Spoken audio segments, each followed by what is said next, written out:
ஜெயலலிதா சிறு தேயிலை விவசாயிகள் நலனை கருத்தில் கொண்டு சிறப்பு பாதுகாப்பு திட்டம் ஒன்றை கொண்டு வந்து பல்லாயிரக்கணக்கான சிறு தேயிலை விவசாயிகளுக்கு பெருமளவில் மானிய உதவிகள் வழங்கி அவர்களின் வாழ்க்கை தரத்தை பன்மடங்கு உயர்த்தியுள்ளார். நீலகிரி மாவட்டத்தில் உள்ள தொழிற்கூட்டுறவு தேயிலை தொழிற்சாலைகளை மேம்படுத்த பல்வேறு நடவடிக்கைகளை முதலமைச்சர் மேற்கொண்டுள்ளார். நீலகிரி மாவட்டம் குந்தா வட்டம் எடக்காடு மட்டத்தில் கடந்த 2013ஆம் ஆண்டு ஜனவரி மாதம் 4ஆம் தேதி நடைபெற்ற குந்தா தொழில் கூட்டுறவு தேயிலை தொழிற்சாலையின் பொன் விழாவில் பேருரையாற்றிய முதலமைச்சர் செல்வி ஜெயலலிதா கடும் உழைப்பால் உயர்ந்த சிறு தேயிலை விவசாயிகள் மற்றும் கூட்டுறவு தேயிலை தொழிற்சாலைகளின் பணியாளர்களை வெகுவாக பாராட்டினார். முதலமைச்சர் எழுச்சிமிகு உரையை இப்போது பார்க்கலாம்.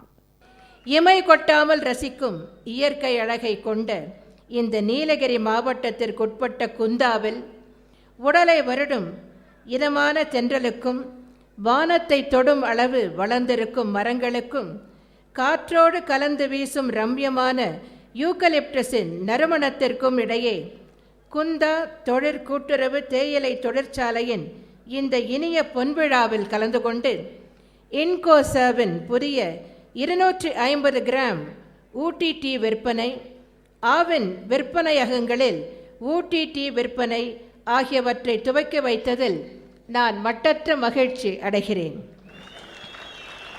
சிறு தேயிலை விவசாயிகள் நலனை கருத்தில் கொண்டு சிறு தேயிலை விவசாயிகள் பாதுகாப்பு திட்டம் என்ற திட்டம் 2005ஆம் ஆண்டு எனது முந்தைய ஆட்சி காலத்தில் தொடங்கப்பட்டது. இந்த திட்டத்தின்படி ஜூலை 2005 முதல் மார்ச் 2006 வரை ஒரு ஏக்கருக்கு 4200 ரூபாய் வீதம் 50,152 சிறு தேயிலை விவசாயிகளுக்கு 28 கோடி ரூபாய் மானியம் வழங்கப்பட்டது என்பதையும், தேயிலை தொழிற்சாலைகளின் கோரிக்கையை ஏற்று தேயிலை தூள் விற்பனை மீதான மதிப்பு கூட்டு வரியை 4 விழுக்காட்டிலிருந்து 1 விழுக்காடாக குறைத்து ஆணையிட்டேன் என்பதையும் இந்த தருணத்தில் நினைவு கூற விரும்புகிறேன்.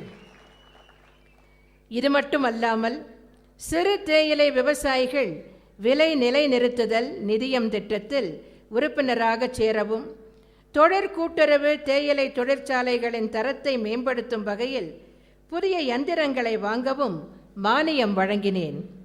தற்போது 3வது முறையாக முதலமைச்சராக நான் பொறுப்பேற்றவுடன் நீலகிரி மாவட்டத்தில் இயங்கி வருகின்ற 15 தொழிற்கூட்டுறவு தேயிலை தொழிற்சாலைகளில் உறுப்பினர்களாக உள்ள சிறு தேயிலை விவசாயிகளுக்கு கிலோ ஒன்றுக்கு கூடுதலாக 2 ரூபாய் உயர்த்தி வழங்கினேன்.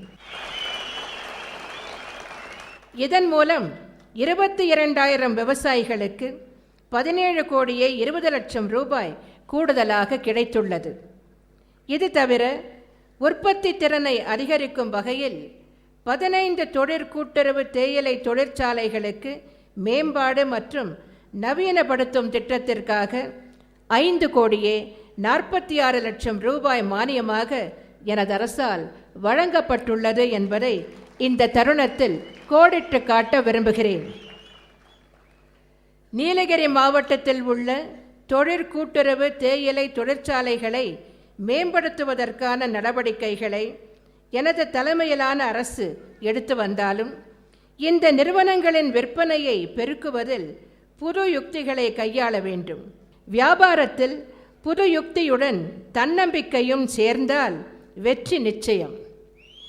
ஓர் ஊரில் தனியாருக்கு சொந்தமான வழிபாட்டு தலத்தில் மணி அடிக்கும் பணியை ஒருவர் செய்து கொண்டிருந்தார்.